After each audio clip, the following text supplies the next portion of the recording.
एक माँ एक बाप, गंगाराम के दो बेटे अब्दुल रहमान और प्रीतम सिंह। मैं नमाज जुमा अदा करने इस समय मरकजी जामिया मस्जिद नीली बलेस जा रहा था। मुझे अचानक एक ऐसी स्टोरी मिली, मैंने सोचा क्यों ना ये आप तक स्टोरी भी पहुंचाई जाए। आज जो लोग मुहावरे पढ़ते हैं और सुबह शाम कसीदे पढ़ते हैं और ये कहते हैं कि हिंदू मुस्लिम सिख ईसाई आपस में है भाई भाई, मगर जो सरजमीन भलेसा ने आज दो सपूत को पैदा किया है ये कमाल से कम नहीं है। और आप स्टोरी सुन के आप हैरान हो जाएंगे कि वाकई आज हमारी समाज में ऐसे लोग रहते हैं जो सिर्फ खबरों में नहीं गर्दिश करते बल्कि कुछ हकीकतों पर भी इनकी स्टोरीज मबनी होती हैं। मेरे साथ अब्दुल रहमान साहब हैं जो गंगाराम के बेटे हैं और प्रीतम सिंह जी हैं, ये भी गंगाराम के बेटे हैं, यानी ये दोनों आपस में सगे भाई हैं। आप अंदाजा लगाएं कि कहानी क्या हो सकती है। अब्दुल रहमान साहब, आपका बहुत बहुत शुक्रिया वक्त देने के लिए। आप मुझे सबसे पहले अपनी कहानी बताएं कि ये मामला कहाँ से बना है।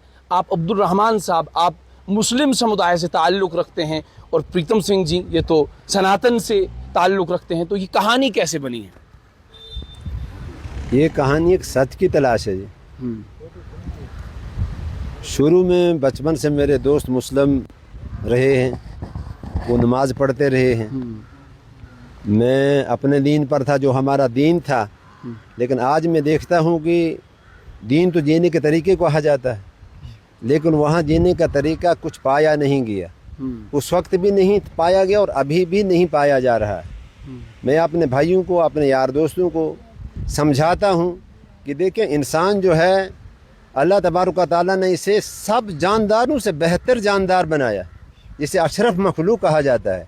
लेकिन अशरफ मखलूक होने के बावजूद अगर हम एक नाचीज़ के सामने अपना सर झुकाएं, एक नाचीज़ के पास मिन्नतें मांगने लगें, नाचीज़ से अपनी मुरादें मांगने लगें, तो उस मालिक ने, उस अल्लाह ने, उस भगवान ने हमें अशरफ बनाने की क्या ज़रूरत थी? फिर अशरफ को उसी को कहा जाता है जो सच और झूठ पहचान सके, जो असल और नकल की पहचान कर सके, जो सही और गलत को कह सके ये सही और गलत है। तो ये मेरी कोशिश थी कि उस मालिक ने हमें इंसान बनाया है। इंसान बनाने का क्या मकसद था अल्लाह तबारक व तआला का? अगर हम अल्लाह के सामने सरो सुजूद न भी करें, अल्लाह को कुछ बिगड़ने वाला नहीं। लेकिन एक जगह मैंने पढ़ा है, सूरह इब्राहिम में पढ़ा है,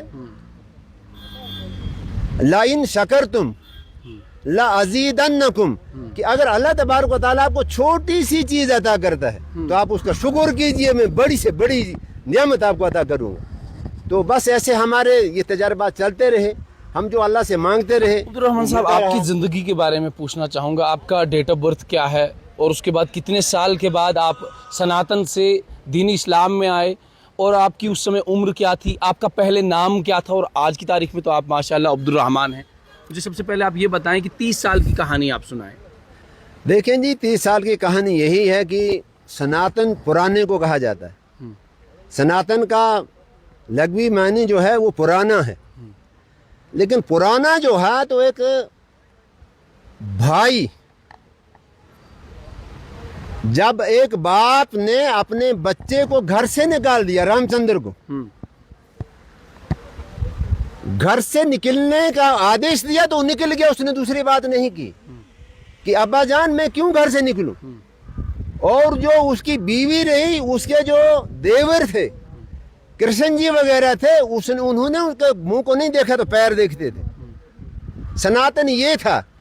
तो आज आप देखते हैं कहार जुगासर में 8 मर्डर हुए जिनका कोई फैसला अभी तक नहीं हुआ सनातन में। तो हम तंग हैं ऐसे सनातन से। 8 माएँ चली गई, 8 जानें चली गई, प्रशासन का कोई भी उसमें दखल नहीं है। आते हैं आकर चले जाते हैं। अब प्रशासन का तो कोई दीन होता ही नहीं, लेकिन उनका तो है ना जो लटक रही हैं लोग की लाशें। जहां इतना सच नहीं है कि ये लटकने वाला क्यों लटका, किसने लटकाया, इसको क्या जरूरत थी, क्या इसकी कमजोरी थी। तो ऐसे इस दिन में ऐसा ही होता रहेगा। इस्लाम में एक बार वहां जहां मैं रहता हूं, एक आदमी शराब पी कर आया, तो सब ने कहा जी जनाजे के लिए ये आदमी आएगा या नहीं आएगा।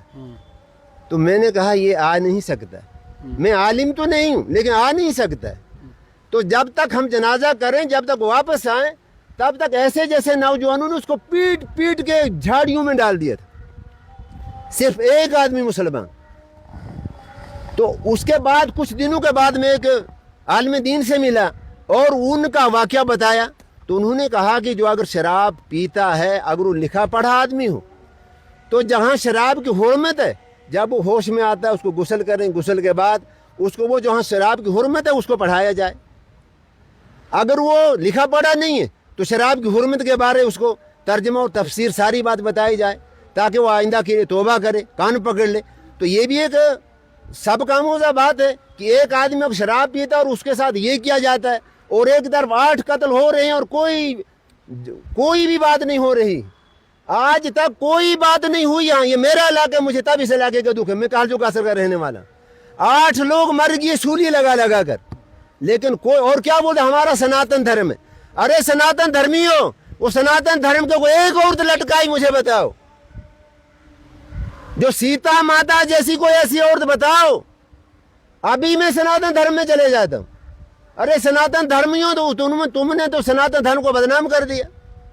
ये कहता है माइनस और प्लस जब आता है, ना माइनस रहता है ना प्लस रहता है, ना सनातन है ना सलाम, वहाँ कुछ भी नहीं। आप मुझे ये बताएं, आपका पहला नाम क्या था? मेरा नाम हरनाम सिंह था जी। अच्छा, उसके बाद कितने साल के बाद आपका नाम जो है वो चेंज हुआ? 30 साल के बाद। 30 साल। आपका डेट ऑफ बर्थ क्या है? मेरी डेट है 1963। 1963 के बाद आपने कब दीन इस्लाम में रुजू किया?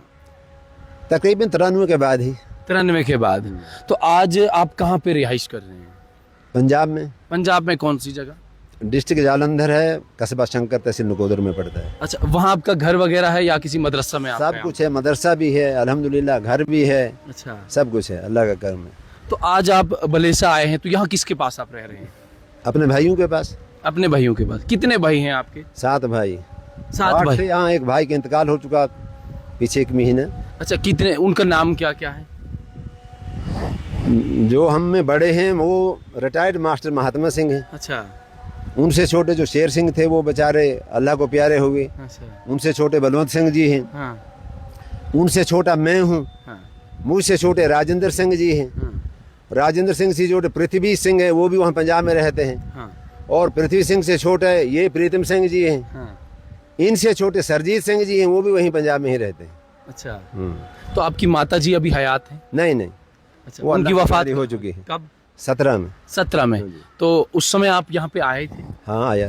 अच्छा, तो उससे पहले आपके वालिद साहब के बारे में जानना चाहूँगा। आप मुझे बताएं, आपके वालिद साहब अभी भी हयात हैं? ना, उनकी भी वफात हो? हाँ, उनको तो काफ़ी मेरे ख्याल 97। हाँ 97। हाँ। यानी जब आपने दीन इस्लाम कबूल किया था उसके 4 साल के बाद हाँ, उनकी वफात हाँ, हो गई। हाँ। तो उन्हें पता था कि मेरे बेटे ने? बिल्कुल पता था, आए थे। हाँ, जब मैं वजू करता था तो बड़े खुश होते थे।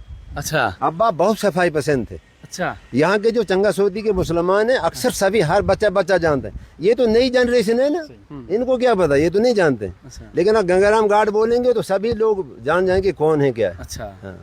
तो आज जब आप घर जाते हैं तो वहाँ किसके पास रहते हैं? अपने भाइयों के पास। अपने भाइयों के पास उतना ही प्यार और मोहब्बत देते हैं जितना? उससे ज्यादा। हाँ।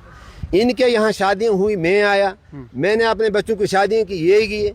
अच्छा। मैंने अपनी लड़कियों को जब निकाह किए उनको भेजा तो ये मेरे भाई पहुंचाने गए थे मेरी लड़कियों को राजस्थान में। अच्छा। हाँ। चलिए जी, बहुत बहुत शुक्रिया प्रीतम सिंह जी। बात करेंगे, आपको तो मैं बखूबी जानता हूँ, एक लंबे वक्त से जानता हूँ, सुबह शाम आप हमारे पास आते रहते हैं। अब मुझे ज़रा ये कहानी बताएं कि जो अब्दुल रहमान साहब ने कहा, क्या ये सच्ची कहानी है?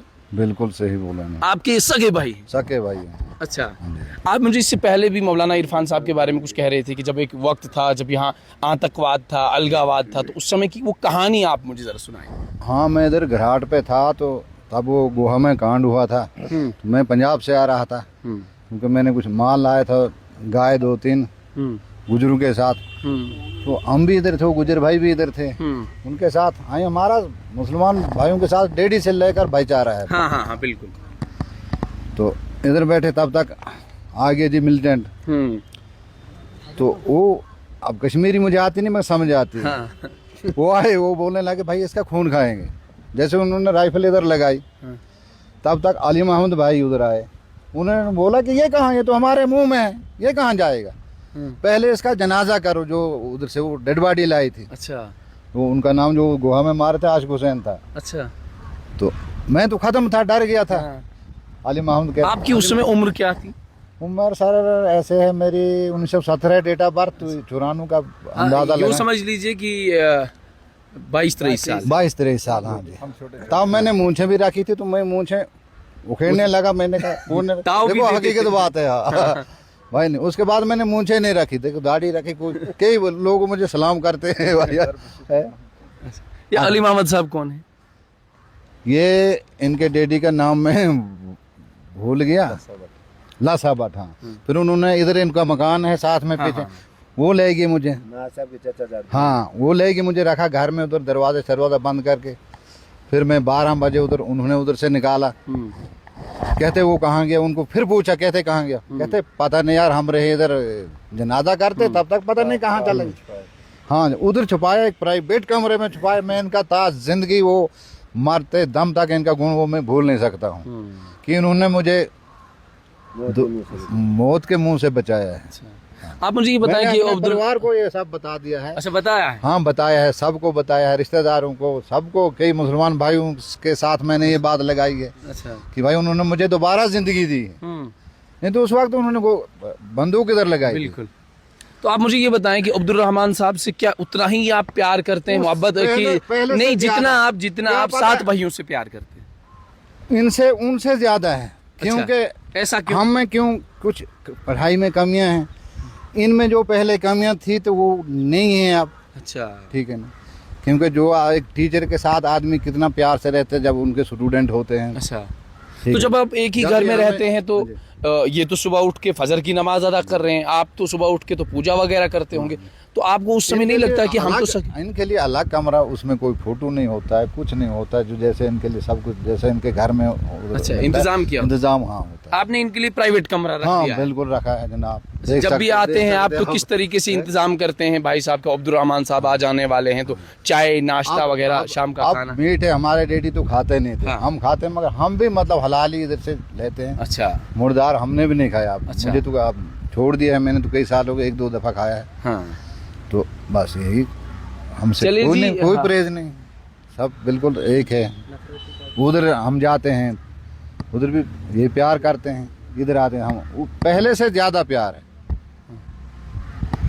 नफरत के बाजार में मोहब्बत की दुकान जो खोली जाती है ना, तो वो इसी तरीके से खोली जाती है। एक तरफ से सनातन धर्म से ताल्लुक रखने वाले प्रीतम सिंह साहब, दूसरी तरफ से दीन इस्लाम को कबूल करने वाले अब्दुल रहमान साहब।